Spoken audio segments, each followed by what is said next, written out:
नमस्कार दोस्तों, स्वागत है आप सभी का हमारे इस YouTube चैनल पे। दोस्तों मेरा नाम है शिवम शर्मा और आप सभी को स्वतंत्रता दिवस की हार्दिक शुभकामनाएं। देश में आज स्वतंत्रता दिवस 74वां स्वतंत्रता दिवस मनाया जा रहा है और काफ़ी ज़ोरों शोरों से जो है ये मनाया जाता है। और प्रधानमंत्री जो है लाल किले से आज के दिन भाषण देते हैं और एवं तिरंगा झंडा फहराते हैं। तो आपको पता है कि 1947 में 15 अगस्त 1947 को हमारे को आज़ादी मिली थी। तो उस आज़ादी के लिए काफ़ी जो स्वतंत्रता सेनानी थे उन्होंने अपना बलिदान दिया था। तो उसके उनके कर कमलों के बाद हम जो है आज़ाद घूम रहे हैं आज। तो आप सभी को एक बार फिर से स्वतंत्रता दिवस की हार्दिक शुभकामनाएं। तो आज के वीडियो में हम बात करेंगे टारगेट एचपीएसएससी और एचपीपीएससी की। ये क्वेश्चंस जो हैं आपके प्रीवियस ईयर एग्ज़ाम्स में आ चुके हैं। कोई भी एग्ज़ाम हो, वैसे मैंने ये जो क्वेश्चंस बनाए हैं आपके, जो कल आपका एग्ज़ाम है एचपीपीएससी का हिस्ट्री लेक्चरर का, तो उनके लिए ये इम्पोर्टेंट वीडियो है। और साथ ही साथ सभी के लिए जो भी एचपी टेट की तैयारी कर रहा है या जेबीटी टेट की तैयारी कर रहा है या शास्त्री की तैयारी कर रहा है या एचपी पीएचडी लेक्चरर की तैयारी कर रहा है, लैंग्वेज टीचर की तैयारी कर रहा है, एचपी टीएचडी की तैयारी कर रहा है, पुलिस की तैयारी कर रहा है, पटवारी की तैयारी कर रहा है, किसी भी एग्ज़ाम की तैयारी कर रहे हैं आप हिमाचल से रिलेटेड या कोई और स्टेट से रिलेटेड, तो उन सभी के लिए ये इंपॉर्टेंट वीडियो है। तो आप सभी इस वीडियो को पूरे अच्छे से देखिएगा, एक एक क्वेश्चन को सॉल्व करने की कोशिश की जाएगी क्योंकि आपके प्रीवियस ईयर एग्ज़ाम से लिए हुए क्वेश्चन हैं। तो फर्स्ट क्वेश्चन की ओर चलने से पहले मैं आपसे एक क्वेश्चन पूछूंगा। जो आपके कल एसएमसी जो हटाई गई है, तो आप के क्या राय है उसमें? एसएमसी जो हाई कोर्ट द्वारा हटाई गई है कल, तो आप अपनी अपनी उसमें राय रखें। मेरा तो मानना यही है कि किसी का रोज़गार छीना है तो मेरे हिसाब से वो गलत है, ठीक है। लेकिन किसी किसी का मानना ये भी है कि अनएम्प्लॉयड के साथ एक अच्छा व्यवहार, मतलब शुरू जो अनएम्प्लॉयड के साथ व्यवहार अच्छा नहीं हुआ है, ठीक है। तो ये आपकी राय है, आपको राय जो है कमेंट सेक्शन में रखनी है। तो मैं सोचता हूँ कि आप जो है पॉजिटिव ही सोचेंगे। बट अगर आपकी तरफ से गलत है एसएमसी को हटाना, तो क्यों गलत है? अगर सही है तो क्यों सही है, ये मैं आपसे जानना चाहता हूँ। तो फर्स्ट क्वेश्चन की ओर चलता हूँ। फर्स्ट क्वेश्चन है हमारा, मगध साम्राज्य के समय राजगृह शहर किसने बसाया? देखिए, मगध साम्राज्य का एक फेमस राजधानी हुआ करती थी राजगृह है। तो मगध साम्राज्य जो है आपका सबसे बड़ा महाजनपद हुआ करता था उस समय का, ठीक है। और इसकी साम्राज्य की स्थापना थी वो 544 ईस्वी में हुई थी। और इस पर शासन करने वाला सबसे पहला साम्राज्य कौन सा था? हर्यंक वंश। हर्यंक वंश 544 ईस्वी पे इसने सबसे पहले स्थापना की थी। और बिंबिसार ने इस हर्यंक वंश की स्थापना की थी। बिंबिसार जो है हर्यंक वंश का आपका संस्थापक था। इसी के समय पे जो थी राजगृह जो है शहर बसाया गया था। और बिंबिसार के समय पे ही जो है राजगृह शहर भी बसाया गया था, ठीक है। बिंबिसार इसका आंसर है। नेक्स्ट क्वेश्चन देखते हैं। नेक्स्ट क्वेश्चन से पहले नेक्स्ट ऑप्शन देख लेते हैं। अजातशत्रु। बिंबिसार का बेटा था अजातशत्रु। अजातशत्रु का बेटा था उदयन। अजातशत्रु के समय पे याद रखना है, इसने काशी पर अपना प्रभुत्व जमा दिया था। उसी तरह से वजी को भी ये अपने अधिकार में लेने वाला था, लेकिन वजी को ले नहीं पाया था। तो इन्होंने क्या किया था कि मगध साम्राज्य को बढ़ाने की कोशिश की थी। तो काशी को अजातशत्रु ने जीत लिया था। उसी तरह से उदयन की बात करते हैं। पाटलिपुत्र का आपने नाम सुना होगा। पाटलिपुत्र की जो स्थापना थी उदयन ने की थी, जिसको आज हम पटना के नाम से जानते हैं। और पटना क्या है? आज बिहार की राजधानी है, ठीक है। तो ये चीज़ आपको याद रखनी है। ए ऑप्शन इसका राइट आंसर है। नेक्स्ट क्वेश्चन देखते हैं। 544 बीसी में मगध पर शासन करने वाला साम्राज्य कौन सा था? देखिए, अभी मैंने आपको बताया 544 से 412 ईस्वी में हर्यंक वंश के बीच में हर्यंक वंश ने अपना प्रभुत्व जमा रखा था। तो उसी समय 544 बीसी के समय पे भी कौन था? हर्यंक वंशी था। ए ऑप्शन इसका राइट आंसर है। जिसका स्थापना की थी आपके बिंबिसार ने, उसका बेटा अजातशत्रु आया था, फिर उसका बेटा उदयन आया था। उदयन के ख़त्म होने के बाद ही जो है आपके शिशुनाग वंश की स्थापना हुई थी। कब हुई थी? 412 ईस्वी में। ठीक है। वैसे तो इसकी स्थापना नागदर्शक ने की थी, लेकिन रूल ढंग से ना कर पाने की वजह से लोगों ने इसको हटा दिया था और शिशुनाग को साम्राज्य दे दिया था। ठीक है। शिशुनाग के समय पे एक आपका ये याद रखना है कि कालाशोक एक राजा हुआ करता था जिसको काकवर्ण बोलते थे। उसके समय पे सेकंड बौद्ध संगति हुई थी। ठीक है। सेकंड बौद्ध संगति हुई थी वैशाली में। कहाँ हुई थी? वैशाली में। और कब हुई थी वो? 383 ईस्वी में। ठीक है, ये चीज़ आपको याद रखनी है। फिर शिशुनाग वंश के समय के बाद जो है आपका 344 पे बीसी से 323 बीसी के बीच में आपका नंद वंश आया था, जिसकी स्थापना की थी आपके महापद्मनंद ने। ठीक है, महापद्मनंद, जिसको एकराट भी बोला जाता था। ठीक है। और उसका जो अंतिम शासक था वो था धनानंद, जिसके समय पे अलेक्जेंडर भारत आया था। उसके बाद मौर्य साम्राज्य की नींव रखी थी चंद्रगुप्त मौर्य ने। तो ये चारों ही साम्राज्य जो थे वो आपके मगध साम्राज्य के ऊपर शासन करने वाले साम्राज्य थे। नेक्स्ट क्वेश्चन देखते हैं, किसके शासनकाल में अलेक्जेंडर ने भारत पर आक्रमण किया? तो देखिए, अभी मैंने बताया आपको कि नंद वंश का एक शासक था, नंद शासक था जिसका नाम था धनानंद। इसके समय पे अलेक्जेंडर ने भारत पर आक्रमण किया था 326 ईस्वी पूर्व में। ठीक है, ये चीज़ आपको याद रखनी है। पद्मनंद देखना है आपको। नंद वंश की जिसने स्थापना करी थी वो था आपका पद्मनंद। इसको आप एकराट भी बोलते थे और इसको सर्वक्ष त्रांकक भी बोलते थे। ठीक है। और उसी तरह से उग्रसेन भी बोलते थे इसको। अजातशत्रु आपको बता दिया मैंने कि काशी के ऊपर विजय प्राप्त करने वाला ये शासक था और इसने अपने साम्राज्य को बढ़ाने की कोशिश करी थी। बिंबिसार का ये पुत्र था और बिंबिसार को इसने मार दिया था, जो हर्यंक वंश का संस्थापक था। नेक्स्ट क्वेश्चन देखते हैं, कालाशोक जिसके समय पर दूसरी बौद्ध संगति हुई थी किस साम्राज्य का था? देखिए, कालाशोक मैंने आपको बताया काकवर्ण, ये आपका शिशुनाग वंश का शासक था। ठीक है। इसके समय पे दूसरी बौद्ध संगति हुई थी। कहाँ पर हुई थी? वैशाली में। और कब हुई थी? 383 ईस्वी में। ठीक है। तो ये किस साम्राज्य का था? वो था आपका शिशुनाग साम्राज्य का। बी ऑप्शन इसका राइट आंसर है। नेक्स्ट क्वेश्चन देखते हैं, वितस्ता का युद्ध किस के बीच में हुआ था? तो देखिए, वितस्ता का युद्ध जो था, अलेक्जेंडर जब आया था भारत में तो वो आया था आपका धनानंद के समय पे 326 ईस्वी पूर्व में।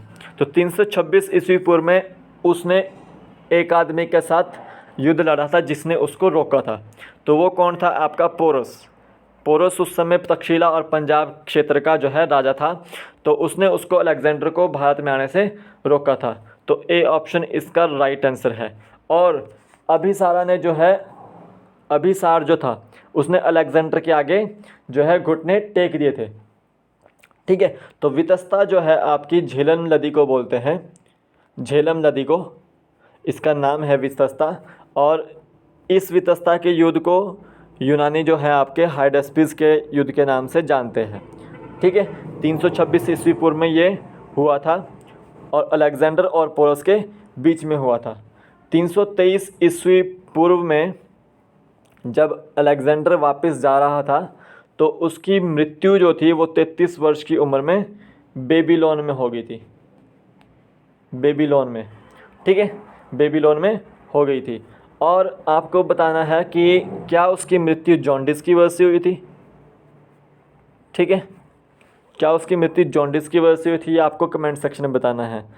तो जो आपकी सारी की सारी जो वीडियोज़ हैं, आपको यहाँ पर एक आई बटन दिखेगा इस तरह का, ऊपर क्लिक कीजिए वीडियो के ऊपर और आपको आई बटन दिखेगा। वहाँ पर आपको सारी की सारी वीडियोज़ जो है प्लेलिस्ट आपको सारी की सारी मिल जाएगी। ठीक है। एक क्वेश्चन ये भी आता है कि अलेक्जेंडर ने किस नदी को पार करने से मना कर दिया था? ठीक है। तो ये क्वेश्चन पूछा जाता है बहुत बार। तो मे बी वो जो नदी थी वो ब्यास नदी थी जिसको उसने पार करने से मना कर दिया था। उसके सैनिकों ने भी मना कर दिया था, या तो ज़्यादा पानी होगा नदी में या फिर दूसरे छोर पे, नदी के दूसरे छोर पे एक बड़ी जो है सेना खड़ी हुई थी। ठीक है, तो ये ब्यास नदी के को क्रॉस करने से मना कर दिया था अलेक्जेंडर ने। नेक्स्ट क्वेश्चन देखते हैं, 563 ईस्वी में गौतम बुद्ध का जन्म कहाँ पर हुआ था? तो देखिए, गौतम बुद्ध का जन्म जो था वो कपिलवस्तु के लुम्बिनी में हुआ था। कहाँ हुआ था? लुम्बिनी में। ए ऑप्शन इसका राइट आंसर है। लुम्बिनी जो है आजकल जो है वैसे बिहार में है, बिहार नेपाल बॉर्डर पर है ये। ठीक है, तो गौतम बुद्ध का जन्म कहाँ हुआ था? 563 ईस्वी में लुम्बिनी में हुआ था। उसी तरह से अगर मृत्यु पूछी गई तो 483 ईस्वी में बीसी में 80 वर्ष की उम्र में इनकी जो मृत्यु थी वो कुशीनारा में हुई थी। कहाँ हुई थी मृत्यु? कुशीनारा में। ठीक है, जिसको हम महापरिनिर्वाण भी बोलते हैं, महापरिनिर्वाण। ठीक है, इस चीज़ को याद रखना है आपने। सारनाथ में ज्ञान की प्राप्ति हुई थी। उसी तरह से बोध गया में क्या हुआ था? मे बी उनको 35 वर्ष की उम्र में ज्ञान की प्राप्ति, आपका नहीं, उपदेश दिया था सारनाथ में, माफ़ कीजिएगा, उपदेश दिया था सारनाथ में। और बोध गया बिहार में आपका ज्ञान की प्राप्ति हुई थी, ज्ञान की प्राप्ति हुई थी, माफ़ कीजिएगा। ठीक है, तो ए ऑप्शन इसका राइट है। नेक्स्ट क्वेश्चन देखते हैं, महात्मा बुद्ध को ज्ञान की प्राप्ति किस वृक्ष के नीचे हुई थी? तो देखिए, महात्मा बुद्ध को पूछा गया है कि ज्ञान की प्राप्ति किस वृक्ष के नीचे हुई थी। सबसे पहले ज्ञान की प्राप्ति बता देता हूँ कि उर्वेला नामक एक जगह थी बोध गया में। ठीक है, और निरंजना नदी थी जिसका नाम आजकल फल्गु नदी है। ठीक है, तो उनको वहाँ पर ज्ञान की प्राप्ति हुई थी और उसके बाद ही उनको बुद्धा बोला गया था या फिर तथागत बोला गया था। तो वो जो वृक्ष था वो पीपल का वृक्ष था जिसके नीचे उनको ज्ञान की प्राप्ति हुई थी। ए ऑप्शन इसका राइट आंसर है। नेक्स्ट क्वेश्चन देखते हैं, बौद्धों की पहली संगति किसकी अध्यक्षता में हुई? बौद्धों की जो है वो 4 संगतियाँ हुई थी। पहली हुई थी 483 ईस्वी पूर्व में, दूसरी हुई थी 383 ईस्वी पूर्व में, तीसरी हुई थी 250 ईस्वी पूर्व में और चौथी हुई थी 98 एडी में। ठीक है, फर्स्ट का वेन्यू था आपका राजगृह, सेकंड का था वैशाली, थर्ड का था पाटलिपुत्र, चौथी का था कुंडलवन जो कि कश्मीर में है। फर्स्ट का चेयरमैन था महाकश्यप, सेकंड के चेयरमैन थे सबा कमीर, थर्ड के चेयरमैन थे मोगालीपुत्तिस, चौथे के चेयरमैन थे वसुमित्र।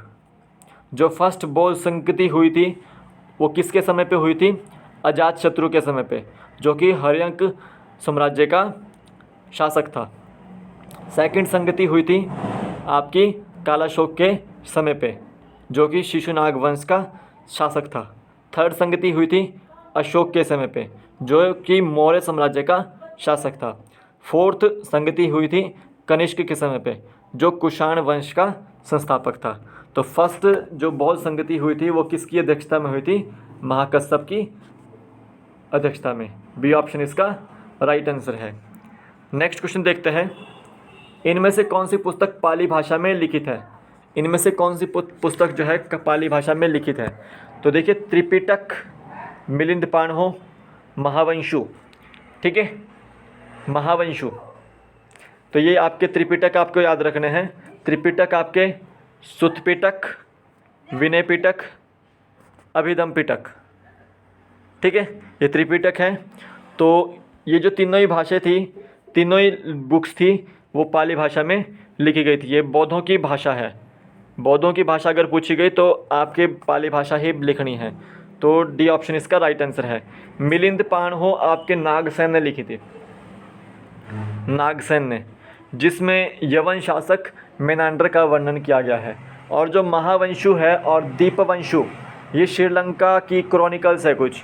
ठीक है, श्रीलंका के जो है अभिलेख है कुछ। नेक्स्ट क्वेश्चन देखते हैं, नालंदा विश्वविद्यालय की स्थापना किसने की? देखिए, यहाँ पे 4 आपको नाम दिए हैं, इन्होंने किसी न किसी विश्वविद्यालय की स्थापना की है। सबसे पहले हम रामपाल की बात करते हैं, जो आपका जगादल यूनिवर्सिटी है बंगाल में, वो इसी के समय पे एस्टेब्लिश हुई थी, पाल रूलर्स के समय पे। फिर कुमारगुप्त प्रथम नालंदा विश्वविद्यालय की स्थापना इसने की थी, जो कि आपका बिहार में है, बदगांव में। फिर धर्मपाल की बात करते हैं, इसके समय पे 2 विश्वविद्यालय खोले गए थे, एक विक्रमशिला विश्वविद्यालय, एक सोमापुरी विश्वविद्यालय। विक्रमशिला आपका बिहार में है, भागलपुर में, और सोमापुरी है आपका नॉर्थ के बंगाल में, बंगाल के नॉर्थ में। ठीक है। गोपाला ने उदंतपुरी बिहार शरीफ बिहार विश्वविद्यालय की स्थापना करी थी। ये सारी की सारी जो है बुद्धिस्ट यूनिवर्सिटीज़ हैं सारी। ठीक है, बुद्धिस्ट यूनिवर्सिटीज़ हैं। तो नालंदा विश्वविद्यालय की सी ऑप्शन कुमारगुप्त प्रथम ने स्थापना करी थी। नेक्स्ट क्वेश्चन देखते हैं। यहाँ पर इंग्लिश के कुछ क्वेश्चंस आ चुके हैं, तो यहाँ पर आपको साइनोनिम बताना है। किस चीज़ का साइनोनिम बताना है? पेन का। पेन का साइनोनिम क्या होता है? पेन पीड़ा होती है, यहाँ पर क्या बोलेंगे? अगोनी भी बोलते हैं, डिस्ट्रेस भी बोलते हैं, एंग्विश भी बोलते हैं। तो all of the above, D option इसका राइट आंसर है। नेक्स्ट क्वेश्चन देखते हैं। What is the synonym of aid? Aid होता है किसी से सहायता लेना। फर्स्ट एड वाली बात आ गई ना। फर्स्ट एड का मतलब कि क्या है? कुछ हेल्प लेना। तो हेल्प इसका आंसर, बी ऑप्शन इसका राइट आंसर है। अब एप्ट देख लीजिए। एप्ट क्या होता है? योग्य, जो स्किलफुल होता है। क्या होता है? स्किलफुल होता है, या फिर एक्सपर्ट होता है, या फिर अडेप्ट होता है, तो उसको एप्ट बोलते हैं। पार्डन, पार्डन क्षमा प्रार्थना, रिग्रेट, या फिर एक्सक्यूज़, या फिर अपोलॉजी, ये इसके साइनोनिम है। ईगो, प्राइड, इंसोलेंस, ठीक है, एरोगेंस, ईगो। ठीक है, इस चीज़ को आपको याद रखना है। घमंड जिसको बोलते हैं, नॉटीनेस भी बोल देते हैं। ठीक है, तो एड का मीनिंग हेल्प, बी ऑप्शन इसका राइट आंसर। नेक्स्ट क्वेश्चन देखते हैं। What is the synonym of consent? Consent होता है किसी चीज़ पे मान लेना, सैंक्शन करना, एग्री हो जाना। ठीक है, एग्री हो जाना। तो ए ऑप्शन इसका राइट आंसर है। अटैक का मीनिंग क्या होगा? आक्रमण करना। अटैक का मीनिंग आक्रमण, आक्रमण। असॉल्ट, इन्वेजन और एग्रेशन इसका साइनोनिम हो गया। एडमोनिश, एडमोनिश का मतलब बताएं। कान खोलना, किसी को वार्न करना। स्कॉल्ड या फिर रिब्यूक, वार्न। ठीक है, REBUKE इसका नाम है, नंबर स्पेलिंग है। अटेन, अटेन का मीनिंग क्या हो गया? अटेन का मीनिंग होगा प्राप्त करना किसी चीज़ को। एक्वायर, विन, गेन, या फिर अचीव। ठीक है, नेक्स्ट क्वेश्चन देखते हैं। What is the synonym of unnatural? Unnatural का मीनिंग क्या होता है? जो एबनॉर्मल होता है, जो नेचुरल नहीं होता, अनयूजुअल भी बोल देते हैं। ठीक है, ए ऑप्शन इसका राइट आंसर है। लीव का मतलब छोड़ना, त्यागना। Forsake, abdicate. ठीक है, और उसी तरह से सिली, सिली होता है असंगत, अब्सर्ड, सिली, रिडिकुलस, फुलिश। गैदर होता है इकट्ठा करना, एक्यूमुलेट, कलेक्ट, पाइल। ठीक है, नेक्स्ट क्वेश्चन देखते हैं। What is the synonym of understand? Understand का मीनिंग क्या होता है? जानना किसी को। Know, catch, apprehend. ठीक है, किसी को जानना। यहाँ पर देखिए, अमेज का मीनिंग क्या हो गया? अमेज हो गया किसी को सरप्राइज देना, किसी को वंडर, चौंकाना, किसी को एस्टोनिश, चौंकाना। ठीक है, बोल्ड का मतलब साहसी, ऑडिशियस भी बोल देता है, डेयरिंग भी बोल देता है, वेलियंट भी बोल देता है, वेलर भी बोल देते हैं। उसी तरह से ऑडिशियस भी साहसी का ही मीनिंग हो गया। तो यहाँ पर आप देख सकते हैं कि ए ऑप्शन इसका राइट आंसर है। तो आज के वीडियो में इंग्लिश और जीके के क्वेश्चंस थे। तो ये उनके लिए वीडियो था जिनका कल पेपर है, और उनके लिए भी था जिन जो एग्ज़ाम्स की तैयारी कर रहे हैं। तो अगर वीडियो अच्छा लगा हो तो कमेंट सेक्शन में लिखिएगा, और सारे के सारे वीडियोज़ आपको आई बटन में मिल जाएंगे। और जिस साथ साथ जो मैंने क्वेश्चन पूछा है आपसे कि एसएमसी जो है हटाना सही है या गलत है, तो आप उसको कमेंट सेक्शन में लिखिएगा, अच्छे से लिखिएगा। जय हिंद दोस्तों।